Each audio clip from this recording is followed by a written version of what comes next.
All right, man, follow me. Let's get you out of here. Come on. So like in this, one operator would have that long hallway. See, like they're doing. That's good tactic right there. No, that wasn't it.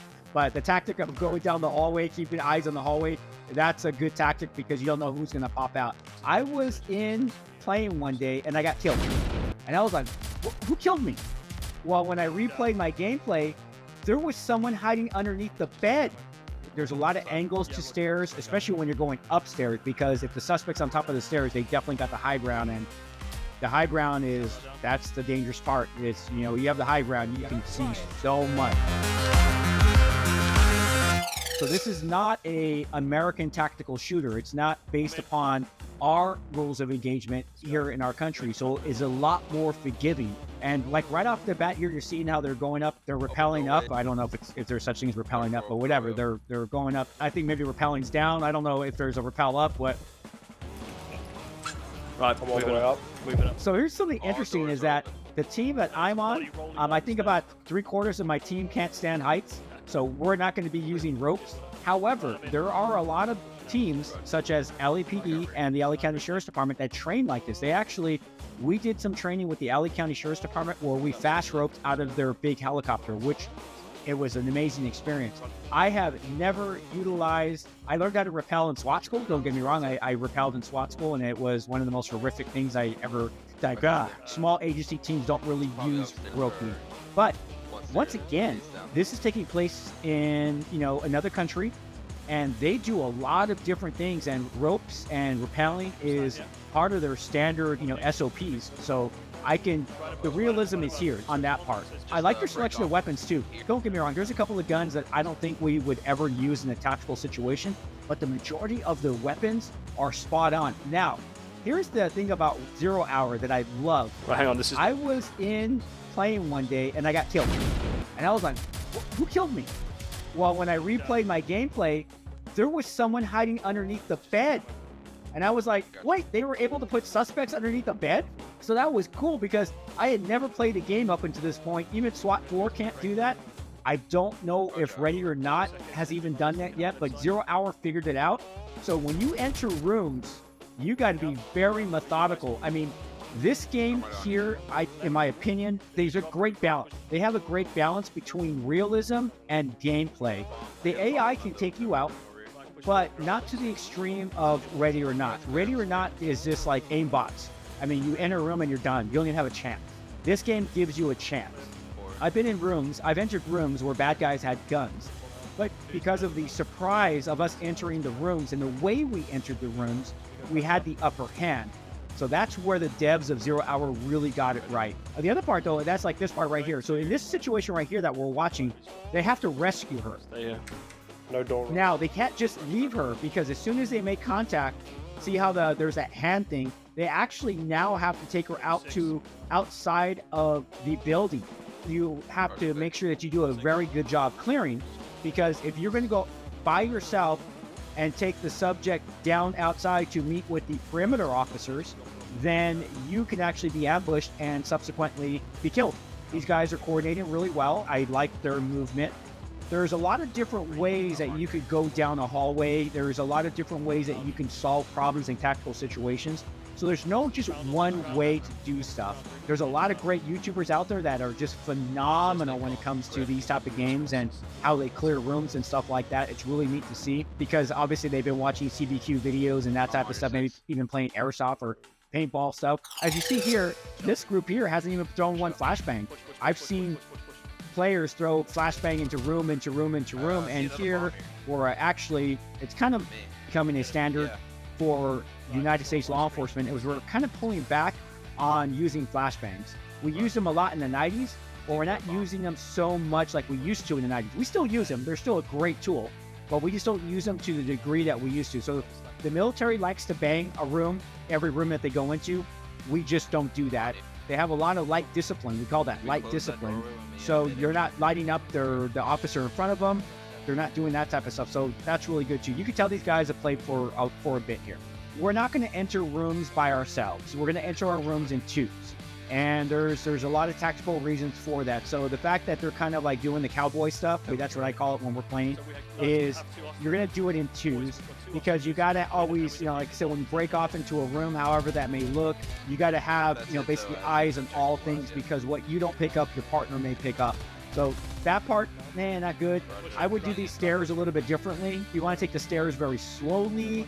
There's a lot of angles to stairs, especially when you're going upstairs, because if the suspect's on top of the stairs, they definitely got the high ground, and the high ground that's the dangerous part. Is, you have the high ground, you can see so much. See, he can't see on this one particular thing, he canted his gun right. It should have been a cant to the left, because you're going around that corner to the left. So I don't know if that was just a wrong button push, but there's little things where you're going to peek around. When we pie in real situations, you'll start and you'll basically go like this, so you get a good bird's eye view of the room, and then we enter the room. So not a lot of that going on here.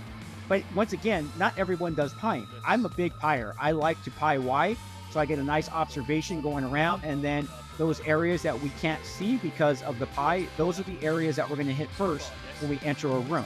Like here, let's see if he does it. I'm going to see if he opens the door by himself. Hostages, yeah? So let's see here. What's he doing? He's thinking about it, and he opens the door himself. Okay, we don't do that. We don't open our own doors. See how his hand came off the gun? That's why we always want to be like this. We always want to have both our hands on their gun, so that way I'm ready to go at all times. Guns in my shoulder, I'm ready to go. So with that, another operator would come up behind you, depending on where the hinges are at on that door. Another operator would come in and pop that door for you, and then you would move forward.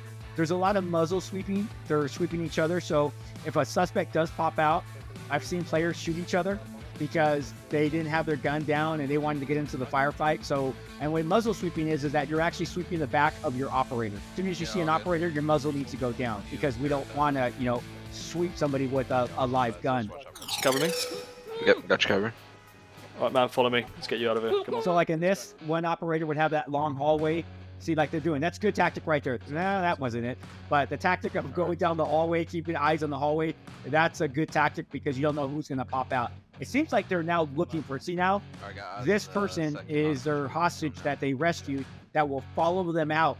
And you got to get this person totally out to end the mission. And there's like a circle outside where you got to walk them to.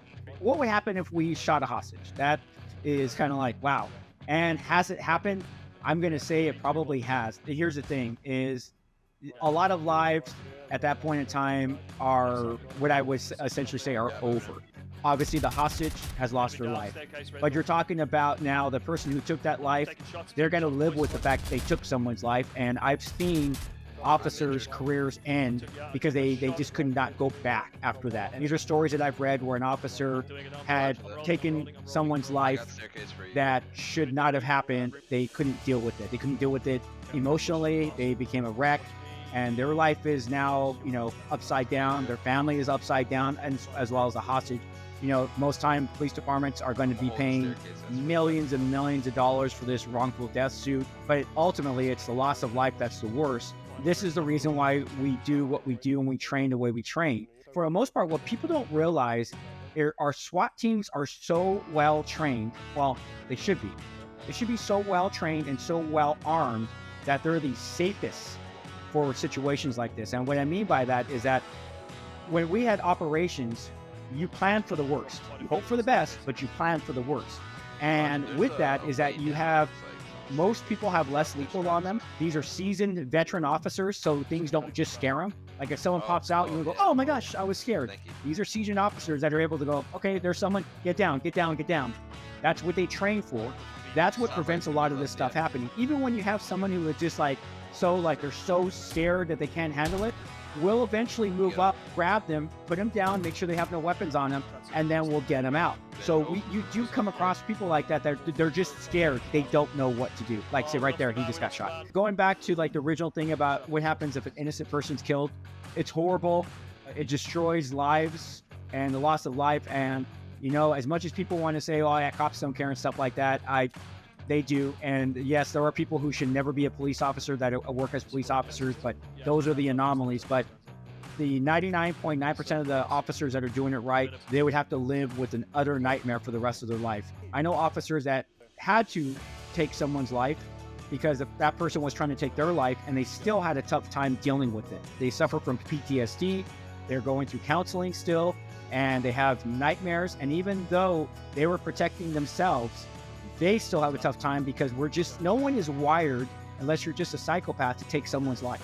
And there's story after story like that. They just should have never been a police officer because they just did not have that mentality that if I'm in this situation, I have to take someone's life. And unfortunately, it cost them their life. So there's things on both sides of that. If you love this episode, I'm going to tell you, you need to subscribe to both Gamology's Facebook and YouTube account because they got awesome content. They got a lot of experts react.